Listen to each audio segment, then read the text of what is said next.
Hey YTPC, Fed Ed Ed. In this informational video, I'm going to be discussing a variety of pipes, their materials, pros and cons, and things like ghosting. There are people online that have already discussed this in forums and even YouTube, some in more detail than others, but I thought that it would be nice to be able to put a picture to the words, and many times the discussion's usually just limited to corn cobs, briars, and meerschaums. So here you get a little expanded view, and these are just things from my collection that I've personally tried and that I can give my opinion on. But getting into them here, I laid them out according to ghosting, and starting off, and each pipe is gonna represent a specific category of material. I'm not gonna talk about the pipe itself, like specifics about it, but the pros and cons and whatnots of that material. So starting off, a Gema pipe. This one represents the ceramic category, which also has things like clay and porcelain. But essentially, this is just a ceramic inner liner, and the outside is plastic. But in terms of ceramic in these types of pipes, they're excellent for flavor.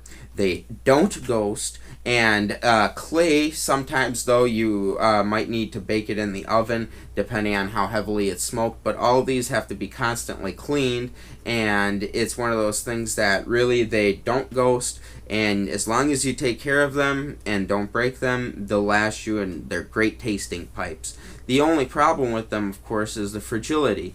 Usually if you drop it, it's done, and I've sold most of my clay and whatnot pipes, but in this case, I constantly use and love my Gema pipes. So essentially, this is why I have this to represent it, but this is also a ceramic as well. But let's jump to the next one here. And this is a graphite pipe. This is the pipe, but there's also things like Venturi. Essentially, it's a pyrolytic graphite inner bowl liner, and it's excellent for tasting tobaccos. It doesn't ghost either.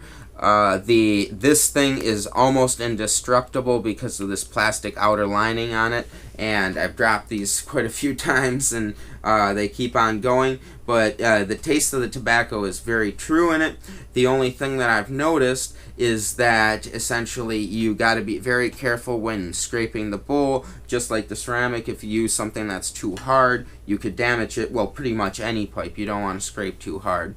But essentially, one thing that I've noticed with these pyrolytic graphite pipes is that they do occasionally smoke hot, and especially the top and the bottoms. I believe it has to do with the actual physics of the material, like the lattice of the carbon, and then apparently it dissipates heat up and down. But I do notice that you got to be careful when you hold. I really like this shape because there's a lot more plastic in between. Some of the other ones have a little bit less. So they're excellent pipes. I recommend everybody should have one, just like a clay pipe. But be aware of how they smoke, and the tobacco can be a little more intense in these, and be aware if you're smoking, and what do I mean by that? It means a little bit stronger, and some could be a little bit more tongue bitey. If you have especially things that are very moist, you might end up running a pipe cleaner through it occasionally because it might gurgle, but if you're smoking drier blends, usually it's all okay. I really like this for tasting again. So I keep that in number 2. They're overall very durable because of the outer lining, but again, the graphite is quite fragile, same as clay or porcelain. Then we have Brylon here, and this is a Nova pipe by Yellow Bowl, but essentially it's briar dust and nylon that they pressed together and patented it. It's great for tasting pipes, for tasting tobacco. And one thing though that I do have to say, they are very durable. If it drops just right, you might chip an edge, but overall they're very durable. They do get hot when you smoke them. You got to be slow smoker depending on the blend tube. Pick it wisely. And usually they're okay in terms of taste, especially if you got a filter one. They're very true to taste. But I have noticed in the non-filtered ones that, for example, once you get very down towards the very bottom, similar to kind of like briar pipes, when you taste a little bit of the briar itself, with this one you get a little bit of that chemically taste. And if you smoke it slowly, you usually don't even notice it. But if it gets really, really hot towards the very, very bottom, occasionally you will. It's not enough not to want one of these pipes. I'd still recommend them, but that's why I have the ceramic pipe and the Venturi pyrolytic one prior to this one, because in terms of taste, I'd still prefer those two. And so, now jumping into Morta. And they don't ghost either. That's the other thing too. So there's no ghosting on any of these three pipes. Then you go into Morta. And essentially this pipe right here is pretty much petrified bog oak. There's different varieties. Usually the darker it is, the more tannins and essentially older it is. There are different grades like white, brown, and black. And it also depends on the medium that it was in, like water or whatnot. So these make excellent smoking pipes. They're very lightweight, unlike the Brylon and the Venturi, or the pyrolytic plastic outer one. Essentially, those are quite heavy, but Morta is extremely light. And it's very dense, which means that it doesn't ghost. I've noticed that I've smoked quite a few blends through different Morta pipes, and I haven't noticed anything yet so far. And of course too, depending on how you maintain it, and if you maybe smoke too much of a specific blend, like maybe a Lakeland or Latakia, or possibly even aromatics, this is why I have them a little further down the line. Just like Meerschaum, generally they don't ghost. But if you smoke enough of a blend towards the very, very bottom, just like the Brylon, you start to kind of taste it a little bit. And not enough to really notice much, but it's kind of there. And I'd still strongly recommend anyone get a Morta pipe, at least have one or so in a collection, because they're very much worth it. They're durable, and they're very nice. I've dropped mine already and didn't have anything happen. Luckily, it wasn't that hard of a surface, but apparently they're quite durable.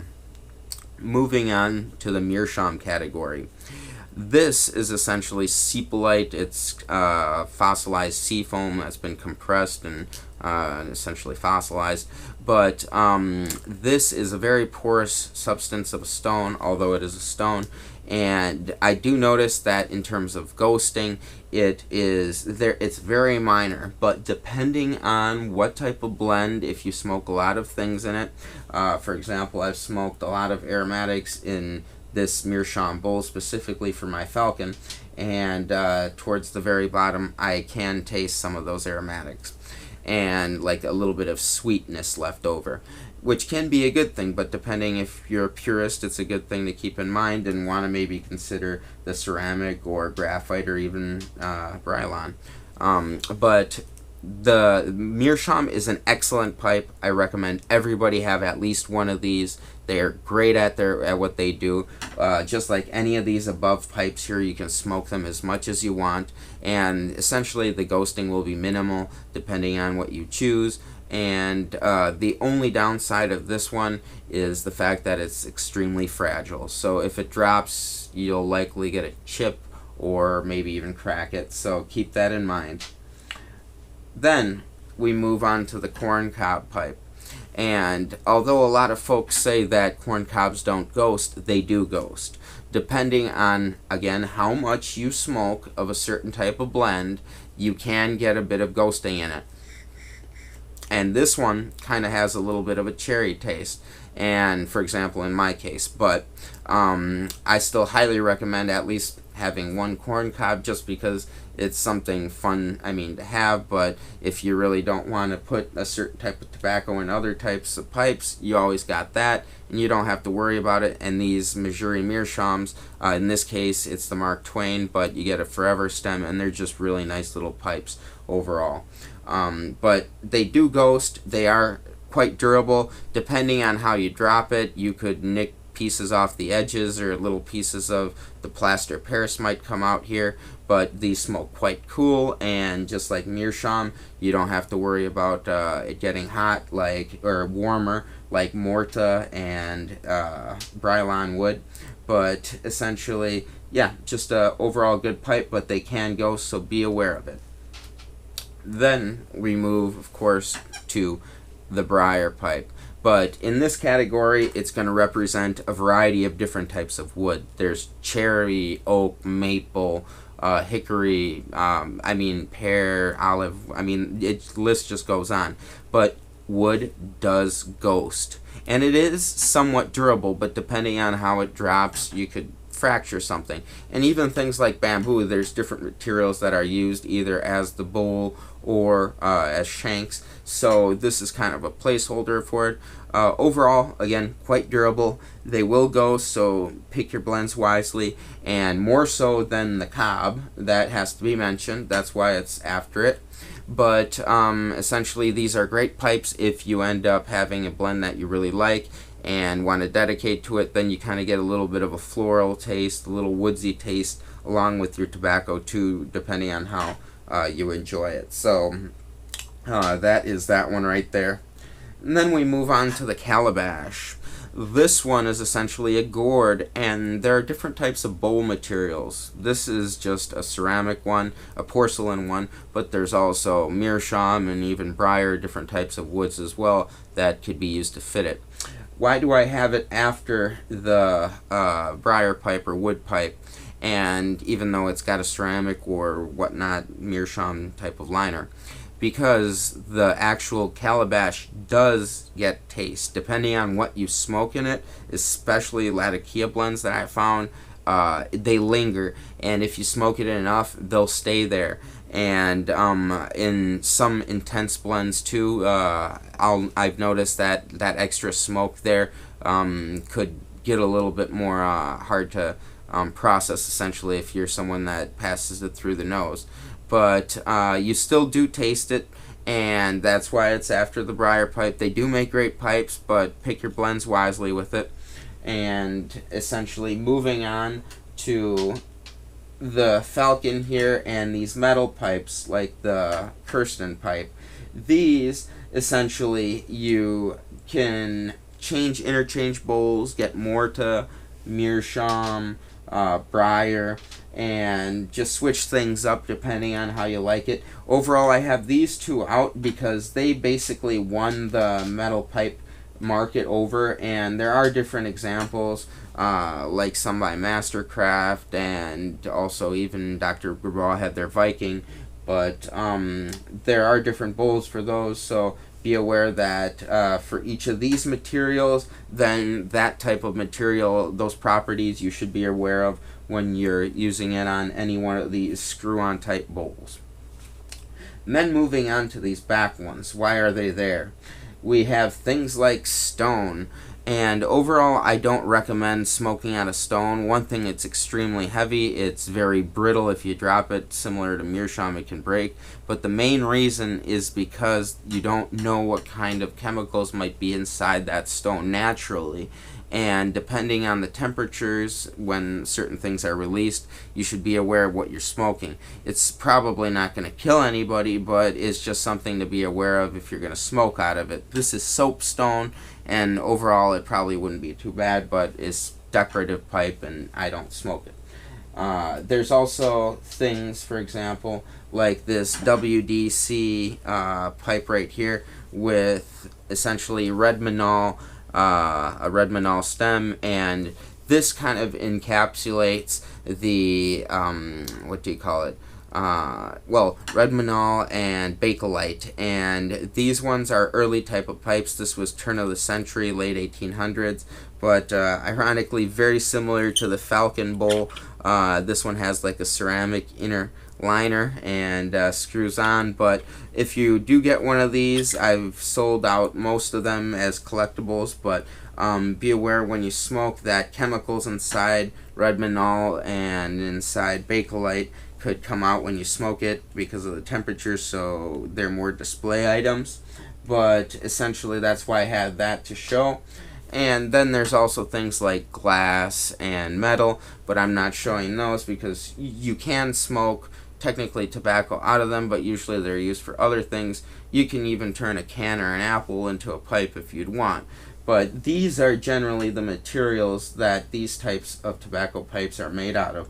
And hopefully this informational video was helpful in being able to maybe decide if you were looking at them and wondering what their properties were and if it's worth getting one. But yeah, thank you here for joining me, and I'll be seeing y'all again very soon in the next one. Have a good night.